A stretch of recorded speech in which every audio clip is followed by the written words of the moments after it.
மகிழ்ச்சியின் சத்தம் வழங்கும் அனுதின தேவமன்னா.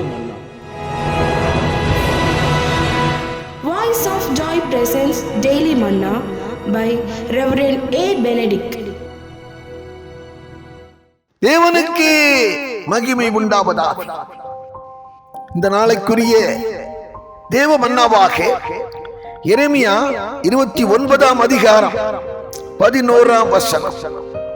நீங்கள் எதிர்பார்த்திருக்கும் முடிவை உங்களுக்கு கொடுக்கும்படிக்கு நான் உங்கள் பேரில் நினைத்திருக்கிற நினைவுகளை அறிவேன் என்று கர்த்தர் சொல்லுகிறார்.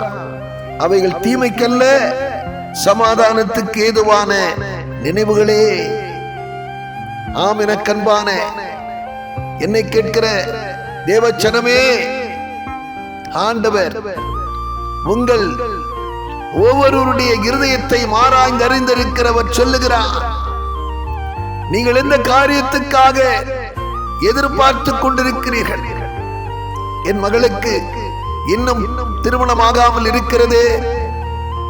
எப்பொழுது என் மகளுக்கு ஒரு நல்ல காரியம் நடக்கும் என்று சொல்லி நீ நீண்ட நடு நாட்களாக நீ காத்துக் கொண்டிருக்கிறாய் அல்லவா? ஒரு இல்லற துணைக்காக நீ காத்துக் கொண்டிருக்கிறாய் அல்லவா?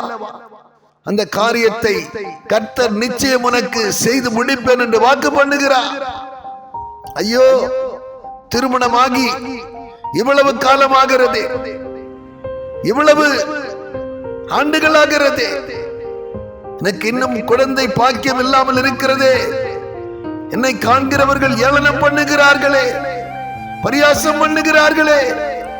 கற்பத்தில் ஒரு கனி எனக்கு கிடைக்காதா என்று சொல்லி அங்கலாய்ப்போடு நீ சஞ்சலத்தோடு தவிப்போடும் நீ காணப்படுகிறதை, நீ வேதனைப்படுகிறதை ஆண்டவர் பார்க்கிறார்.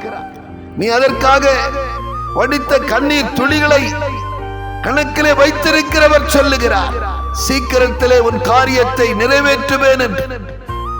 கண்பான தேவச்சனமே, எந்தெந்த காரியத்திற்காக நீங்கள் அவரை எதிர்நோக்கி பார்த்து கொண்டிருக்கிறீர்களோ, அவரையே நோக்கி பார்த்து கொண்டிருக்கிற தேவ பிள்ளைகளுக்கு அவர் சொல்லுகிறார், நீங்கள் எதிர்பார்த்து கொண்டிருக்கிற காரியம், நீங்கள் நம்பிக்கையோடு வாஞ்சையோடு அவரை எதிர்பார்த்து கொண்டிருக்கிற அந்த நினைவுகளை ஆண்டவர் அறிந்திருக்கிறதுனாலே உங்கள் காரியங்களை சீக்கிரத்திலே நான் நிறைவேற்றுவேன், உங்கள் காரியங்களை நான் வாய்க்க பண்ணுவேன், சீக்கிரமாய் செய்து முடிப்பேன் என்று இந்த நாளிலே வாக்கு பண்ணுகிறார். உங்கள் நம்பிக்கையை அவர் மேல் வைத்து விடுங்கள். உங்கள் வழிகளை அவரிடத்திலே ஒப்புவித்து அவர் பேரில் நம்பிக்கையாயிருங்கள். நிச்சயம் உங்கள் காரியங்களை வாய்க்க பண்ணுவார். நிச்சயம் உங்கள் கண்ணீரை துடைப்பார்.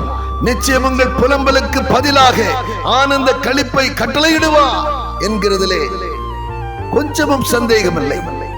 ஆமென்.